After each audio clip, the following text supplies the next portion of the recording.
Bismillahirrahmanirrahim. Assalamualaikum warahmatullahi wabarakatuh. Nah, kita sampai pada bagian ketiga dari operations and productivity, yaitu kita akan bicara mengenai barang, jasa, dan produktivitas. Nah, kita sekarang bandingkan dulu. Jadi, yang namanya produk itu bisa berupa barang, dan dia juga bisa berupa jasa. Dan ada gabungan antara kedua hal tersebut. Bisa barang, bisa juga jasa. Nah, kita coba lihat di sini ada perbandingan antara seberapa banyak suatu negara menghasilkan jasa dan seberapa banyak menghasilkan manufaktur. Nah, untuk Australia ini besar sekali. Lebih dari 2 kali lipat lebih banyak jasa daripada manufaktur. Hong Kong apalagi. Dan yang lain juga seperti itu. Tapi ada satu negara yang ternyata manufakturnya itu lebih tinggi daripada jasanya. Maka dia terkenal menjadi pabrik dunia. Itulah negara Cina. Kalau Indonesia, ini kebetulan tidak ada data, tapi Anda bisa cari nanti sendiri. Kemudian yang namanya barang dan jasa itu tidak 100% jasa atau 100% barang. Tapi ada yang namanya bundle. BUNDLE ya, bukan bandel nakal, tapi bandel kumpulan. Nah, di sini kita bisa lihat ada mobil. Mobil itu tidak lantas full 100% dia itu merupakan barang ternyata. Padahal mobil itu jelas-jelas seperti ya barang, ada barang yang tampak gitu ya.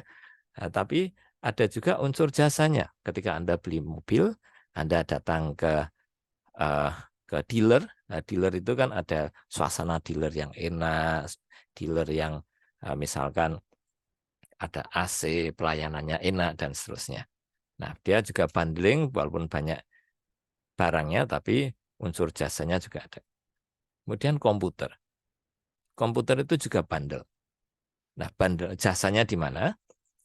Misalkan garansi itu merupakan bagian dari produk itu, tapi merupakan jasa.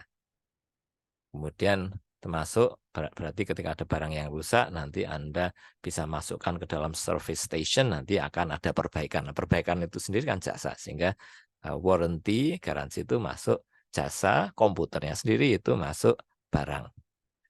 Kemudian yang lebih kental jasanya itu seperti konseling. Anda misalkan mau konsultasi psikologi, itu banyak jasanya.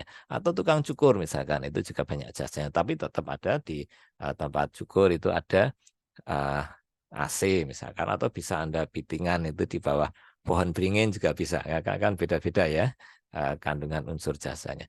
Yang di tengah-tengah itu seperti restoran. Nah, restoran itu Anda ke Starbucks mau membayar 25 sampai 40 ribu untuk kopi itu bukan hanya karena kopinya, karena kalau hanya kopinya Anda bisa beli uh, di warung Tegal gitu ya, di warteg, atau Anda di angkringan, atau Anda bisa juga racik sendiri. Tapi kan Anda juga beli suasana, beli wifi-nya dan seterusnya. Itu gabungan. Rumah sakit juga begitu, sehingga banyak sekali campuran antara barang dan jasa. Nah, ternyata manajemen operasi itu juga ada baik untuk barang maupun untuk jasa. Walaupun akhirnya agak beda karena eh, hasilnya itu satunya produk yang tangible, dapat dilihat, diraih, dipegang, dan seterusnya. Atau yang intangible seperti jasa itu. Tapi aktivitas operasinya itu seringkali sangat mirip. Walaupun kadang-kadang antara barang dan jasa susah dipisahkan ya, seperti contoh di restoran sama di rumah sakit tadi. Jarang sekali ada yang betul-betul jasa saja gitu ya, karena selalu ada unsur barangnya juga. Nah, kita lihat perbedaan di antara keduanya apa? Tadi sudah disebut kalau yang namanya jasa itu intangible, tidak terasa gitu ya.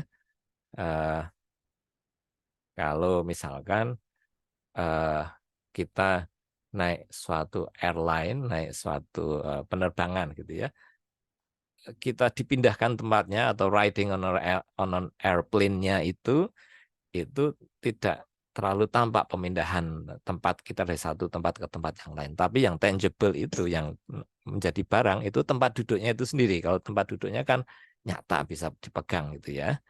Kemudian kalau dari sisi beauty salon, ini salon kecantikan gitu ya, ini terlihat sekali kalau dia itu jasa, karena jasa itu cirinya bahwa dia diproduksi dan dikonsumsi pada saat yang sama. Anda tidak bisa hanya membeli potongan nanti dipakainya nanti ketika sampai di rumah. Di salon beli potongan rambut sampai di rumah, atau minggu depan Anda simpan dulu nanti dipotongnya minggu depan, nggak bisa. Maka produksi dan konsumsinya dilakukan bersama-sama. Beda dengan barang.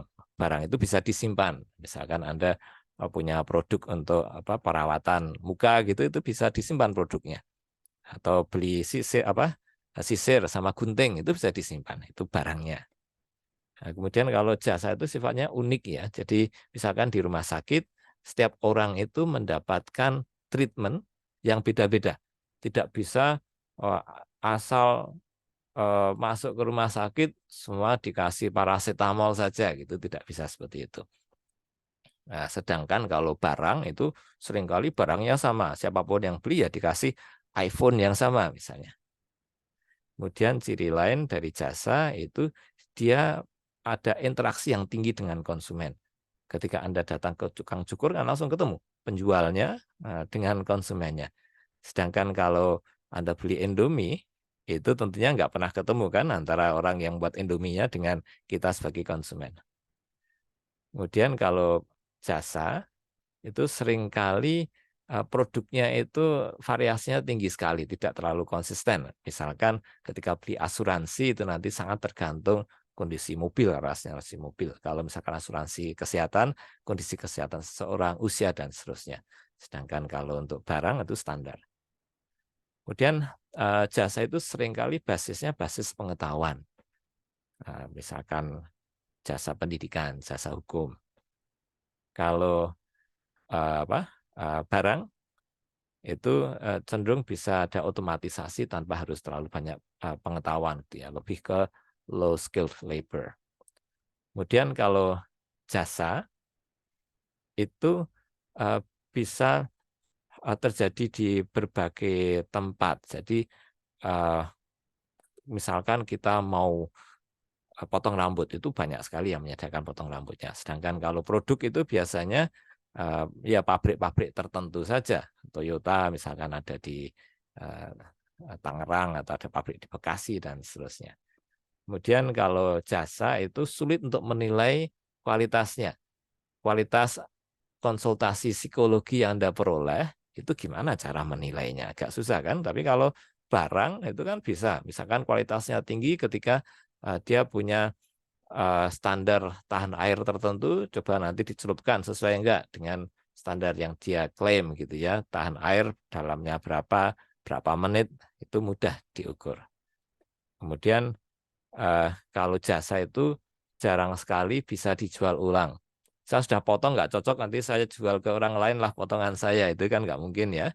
Tapi kalau produk kita tinggal beli gunting, kemudian guntingnya kita jual sebagai penjual toko gunting. Tapi kalau misalkan kita sudah pakai, nggak pakai lagi, dan kita jual sebagai barang second juga bisa. Jadi tetap bisa diperjualbelikan. Nah, kalau kita bandingkan antara perkembangan dari tahun ke tahun, perkembangan penyerapan tenaga kerja itu ternyata awal mulanya yang paling banyak itu agriculture tahun 1800-an. Nah, tapi sekarang menurun agriculture, pertanian.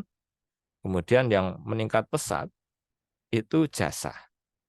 Meningkat sampai sekarang dan sampai ke depan juga rupanya. Nah, sedangkan kalau manufaktur awalnya nggak terlalu banyak, pabrik belum ada, orangnya buat sendiri-sendiri, lama-lama ada pabrik, meningkat penyerapan, tapi sekarang sudah mulai menurun digantikan oleh jasa.